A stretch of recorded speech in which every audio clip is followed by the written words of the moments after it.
You know, I said when I got the head coaching job that the only decisions that I'd make, they would not concern public opinion.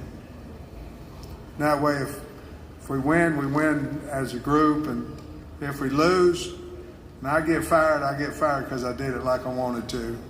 So, obviously, you can't live in a cave and not hear what people say about you or predictions and all that stuff. But if that's the only driving force that you have, you're gonna lose. If that's the only driving force to be good, you're gonna lose. So if we can keep our core values of let's go outwork people, let's out-tough people, let's be the hardest playing team in football. I don't know if we are or not. That's the goal, and that, by the way, that's the expectation. Then whatever people may say,